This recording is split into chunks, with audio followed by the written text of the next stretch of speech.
Saham bagus, saham bagus, saham saham saham saham bagus, saham bagus. Ini ada pakai beton, saham bagus, saham. Assalamualaikum warahmatullahi wabarakatuh. Jumpa lagi dengan saya Yunus di Gosip Market official channel YouTube di sahambagus.co.id.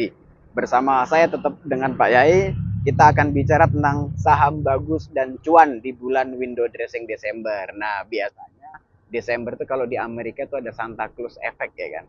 Nah, pertanyaannya apakah di BEI atau di Indonesia Stock Exchange itu ada juga Purbaya Effect Pak Yai? Atau apapun efeknya lah di bulan Desember ini gitu. Ya kan, silakan monggo. Oke teman-teman. Ya, memang kalau di Amerika itu setiap bulan Desember kebanyakan itu indeks itu pada naik teman-teman. Oke. Ya, makanya disebut sebagai Santa Claus Effect karena kan Desember itu Natal ada sosok Santa Claus, kemudian Santa Claus itu suka memberi kebaikan atau memberi hadiah ke anak-anak.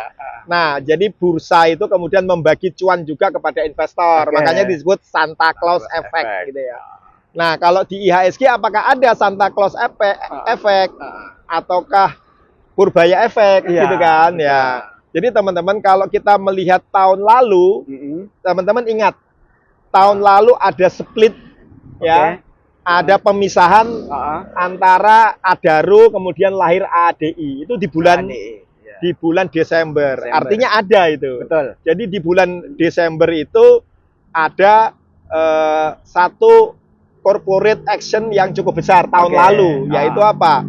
Yaitu Adaro dipisah batubaranya ganti ADI. Karena Adaro ini mau jadi energi terbarukan kan kayak gitu. Nah, kemudian teman-teman ya tahun ini seperti apa kan gitu kan? Pertanyaannya kan tahun ini seperti apa? Siapa yang akan melakukan aksi korporasi kan gitu ya? Kita tunggu-tunggu siapa kan gitu ya. Nah, jadi kebetulan ya kalau bulan Desember itu biasanya juga bulan madunya investor retail. Ya, khususnya emiten retail, investor retail juga kebagian cuan, emiten retail juga kebagian cuan. Nah, biasanya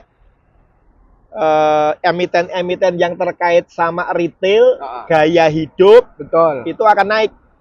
Jadi misalkan adalah Anda bisa mencermati mulai sekarang, mulai cicil ya, Alfamart dengan kode saham AMRT. Anda mulai cicil Alfamidi dengan kode saham MIDI. Anda cicil ERA, ERAA. Ya, itu adalah gerai handphone karena orang begitu mau Natal biasanya pengen ganti handphone segala macam kayak gitu.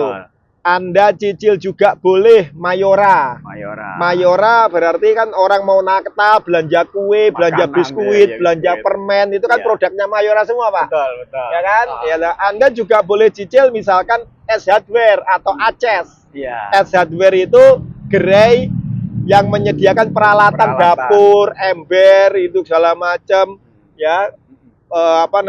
Peralatan semualah. Kayak tadi aku di S Hardware barusan beli microwave kan. Nah, seperti itu. Jadi orang itu Natal itu biasanya tradisinya memberikan oleh-oleh, Pak. Betul. Ya, memberikan gift kepada orang tuanya atau kepada ini. Nah, salah satunya adalah misalkan saya belikan microwave buat saudara saya yang non-muslim kayak gitu. Jadi yang retail lah gitu ya, pasti dia akan naik. Dan kita juga menunggu gebrakan dari Esgro yang kita bahas di video sebelumnya kemarin, ya Sampurna Agro yang sudah dijual di Posko. Barangkali di Desember ini juga akan ada tender offer sehingga menentukan harganya berapa. Dan jangan lupa, Pak, apalagi IPO Superbank tanggal 17 Desember gimana kan gitu ya. IPO Superbank tanggal 17 Desember. Ini yang ditunggu-tunggu para trader nih, Pak Yai. Yang saya sudah siap-siap untuk beli. Kita bahas di video berikutnya berapa saya prediksi Superbank, berapa kali arah, berapa slot dan berapa kali akan cuan ya. Nah, itu. Siap. Oke. Itu tadi perbincangan kita terkait dengan saham cuan di bulan Desember ini sebagai window dressing ya, Pak Yai ya. Yes. Untuk tahun berikutnya. Baik, jumpa lagi di video berikutnya. Terima kasih dan selalu cuan investor Retail Indonesia. Saham bagus.